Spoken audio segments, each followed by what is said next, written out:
Good afternoon.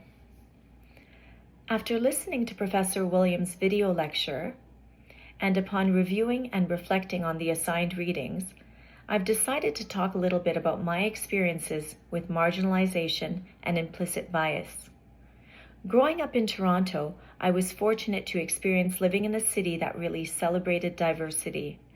My parents, who immigrated from India, always encouraged my sisters and myself to embrace both our culture and the Canadian culture that we grew up in. However, even in living in such a multicultural city, I quickly became aware of the subtle ways in which bias and marginalization show up, particularly in the classroom. As a teacher now, I can see deeply how implicit bias can affect the learning environment, sometimes in ways that we don't even realize. As a light-skinned teacher of South Asian descent, I've experienced moments where my identity felt at odds with the expectations that some people had for what a teacher should look like.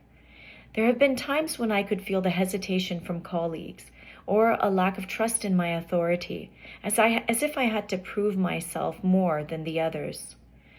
Even small comments, like being asked where I'm really from or what my real name was, remind me that there is an assumption that I don't quite belong.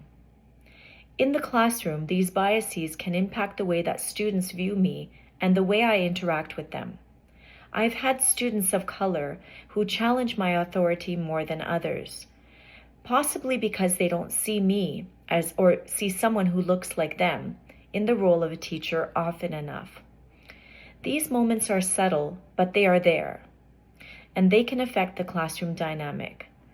When students feel disconnected from their teachers, it creates barriers to effective learning. They may not feel heard, seen, or understood, and that can hinder their willingness to engage or succeed. On the flip side, there have been also students who look to me as a role model. They're inspired by the fact that I share their background and have made it as a teacher.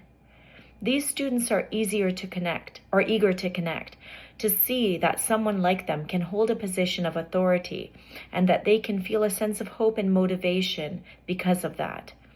It's a reminder that representation matters deeply in the classroom. But implicit biases don't often only come from students or colleagues. They can also show up in curriculum. Sometimes the way we teach doesn't fully reflect the diversity of our students' backgrounds. It can be easy to overlook the perspectives of those who don't fit into the mainstream cultural narrative.